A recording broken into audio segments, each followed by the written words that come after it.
श्री केसी त्यागी जी। धन्यवाद उपाध्यक्ष महोदय। चूँकि समय मेरा पहले हमारे नेता ले चुके हैं, इसलिए मैं संक्षेप में कुछ आवश्यक बातें आपके जरिए मंत्री महोदय के संज्ञान में लाना चाहता हूँ। और आज का दिन कोई बिल्कुल ठीक शरद पवार जी ने कहा कोई राजनीति करने का दिन नहीं है, ये आपदा है, इससे हम सबको मिलकर के निपटना है। लेकिन बहुत अच्छा होता अगर वित्त मंत्री भी होते, गृह मंत्री भी होते, फूड और कंज्यूमर अफेयर मिनिस्टर भी होते, कृषि मंत्री बैठे ही हैं, कॉमर्स मिनिस्टर भी होती, और मुझे प्रसन्नता है कि रूरल डेवलपमेंट मिनिस्टर भी यहाँ बैठे हैं, चूँकि ये कोई एक विभाग से जुड़ा हुआ मामला नहीं है। कृषि मंत्री की सीमाएं हैं, रूरल डेवलपमेंट के जिम्मे भी बड़ा भारी काम है, वित्त मंत्री होते जिनको धन मुहैया कराना है, डिसास्टर मैनेजमेंट गृह मंत्री होते जिनको देखना है, और पीडीएस का सिस्टम जिस तरह से वहाँ पे इफेक्टिव होना चाहिए था उसके लिए फूड और कंज्यूमर मिनिस्टर होते तो भी अच्छा था। खैर नहीं है। मैं सर एक तकलीफ के साथ एक बात कहना चाहता हूँ कि सुप्रीम कोर्ट जो काम हम नहीं कर रहे हम अदालतों से करा रहे हैं। आज कल सुप्रीम कोर्ट ने आदेश दिया कि वहाँ आईपीएल नहीं होगा। मेरे दोस्त राजीव शुक्ला शायद नहीं है यहाँ पे, उनकी चिंताएं भी मुझे कष्ट देती रहती हैं, और पवार साहब की भी। कल हुआ है कि पहली मई के बाद वहाँ पर मैच नहीं होंगे। सर मुझे नीरो की याद आ गई। नीरो जो बंसी बजा रहा था, उसने एक बार जब सूखा पड़ा रोम में बहुत ज़्यादा, उसने एक भोज आमंत्रित किया, और सब सूखे की वजह से जो लोग मर गए थे उनको निकाल करके रात को उनकी हड्डियों को जला करके उजाला किया गया। उसमें राजनेता थे, उसमें पत्रकार थे, उसमें सिविल सोसाइटी के लोग थे। तो जो आईपीएल देखने का जो हमारा नजरिया, जो हमारे इरादे हैं, मुझे रोम की जो नीरो के जो बराती थे उसमें हम लोग भी शामिल हो रहे हैं। हमारी संवेदनाएं भी मर गई, हमारी संवेदनाएं भी कमजोर हो गई। सर मैं 4-5 सुझाव मंत्री जी को देना चाहता हूं, बजाय इसके कि मैं किसी और विषय पर जाऊं। एक तो पिछले 30-40 सालों में, लेकिन हमारा समस्या है, हाँ बहुत कम, हमारा एक समस्या जी, कि आपका पार्टी का मैंने पहले आपसे माफी मांग ली है। समय तक खत्म आप कहेंगे तो मैं बगैर कहे बैठ जाऊंगा। I am a very obedient man. आप जी आप सुनिए तो सही। आपका पास 5-6 सुझाव है। मेरा निवेदन है कि उनमें से 1-2 आप बता दीजिए। नहीं, मैं एक भी नहीं देता हूं, मैं लिख के भिजवा दूंगा। बाकी जो है वो मंत्री जी को सौंप दीजिए। मैं लिख के भिजवा देता हूं, मैं बोलता ही नहीं हूं। मैं बोलिए बोलिए बोलिए सर, इतना महत्वपूर्ण मसला है। बोलिए बोलिए इस समय इस तरह से समय की सीमा क्यों बोलिए बांध रहे हैं? बोलिए सर एक तो 30-40 सालों में अगर कोई काम इस मुल्क में अच्छा हुआ, दिक्कत क्या हो गई है, हमने पार्टियों के दायरों में इतने बंध गए हैं कि उमा जी अच्छा काम करेंगे हम नहीं सपोर्ट करेंगे क्योंकि ये बीजेपी की है। अगर मनरेगा आज नहीं हुआ होता, और मैं धन्यवाद करना चाहता हूं चेयरमैन जो आपकी एनएसी की हैं, जिनकी वजह से मनरेगा हुआ, और आज हिंदुस्तान के उस इलाके में रोजगार मिल करके लोगों के पलायन का काम रुका है। मैं मनरेगा का एक उदाहरण आपको देना चाहता हूं सर, कि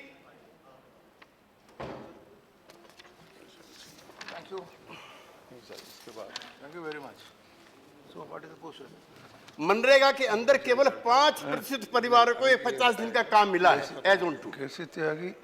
सूखा ग्रसित साल में भी मनरेगा में 50 से कम दिन का रोजगार मुहैया कराया गया है। मनरेगा के तहत सरकार ने इस वर्ष 3800 करोड़ रुपए आवंटित किए हैं। उमा जी जहां से आप आती हैं उससे ज्यादा तकलीफ में कोई राज्य नहीं। लातूर का जिक्र हो रहा है, बुंदेलखंड से 67 लाख लोग ऑन रिकॉर्ड पलायन कर चुके हैं। मैंने घास की रोटी खाते हुए वहां के किसान मजदूरों के फोटो देखे, और घास की रोटी खाने के बाद दिन भर फिर भूख नहीं लगती। जो जमीन की तरफ देखता हुआ किसान है, जो खेत में आई हुई दरारें हैं, उसके चेहरे की झुर्रियों जैसी हो गई हैं।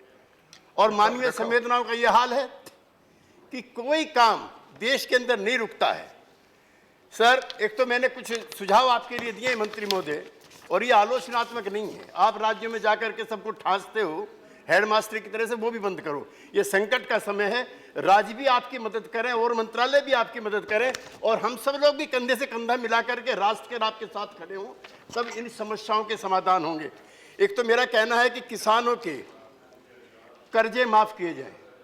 ये जो पीले अखबार वाले हैं, business world, business standard, economic times, आजकल हम लोग भी पढ़ रहे हैं, गांव के लोग इन्हें, हमारे कर्जों के खिलाफ बड़ा ही बोलते हैं।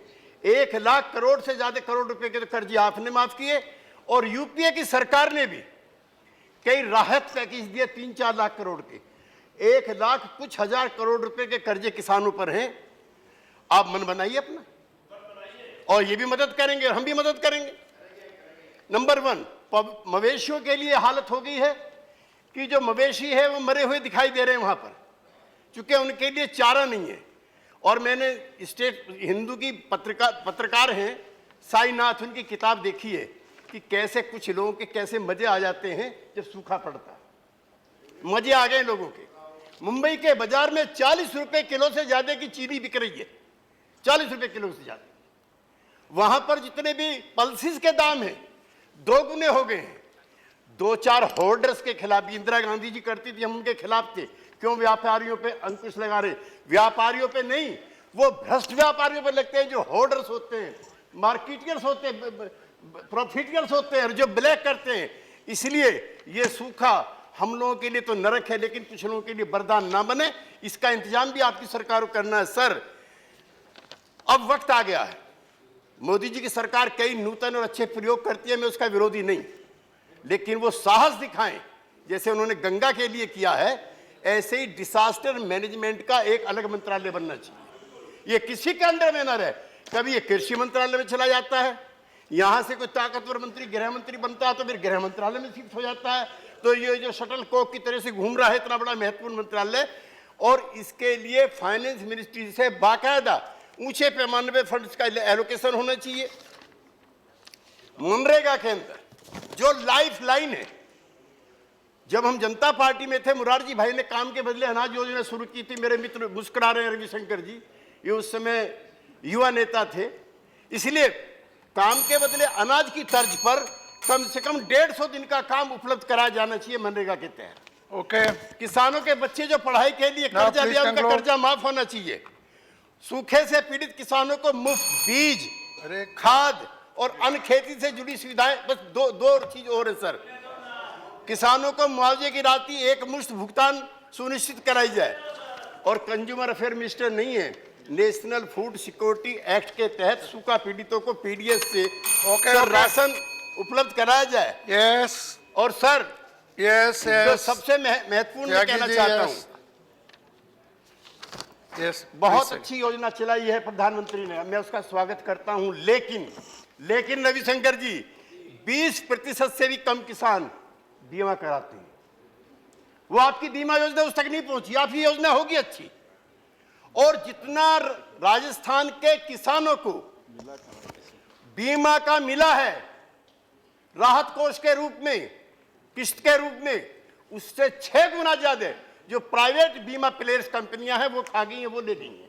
तो ये बीमा योजना है गरीब जो किसान है उसके लिए इस्तेमाल हो, बजाय जो प्राइवेट प्लेयर्स आपने 49% के कर दिया एफडीआई में भी, उसके भी नतीजे आ रहे हैं, उसके लिए ना हो। इसलिए सर, मैं अपनी बात को समाप्त करते हुए मैं 2 बातों पे फिर स्ट्रेस करना चाहता हूं। डिसास्टर मैनेजमेंट का अलग मंत्रालय बने।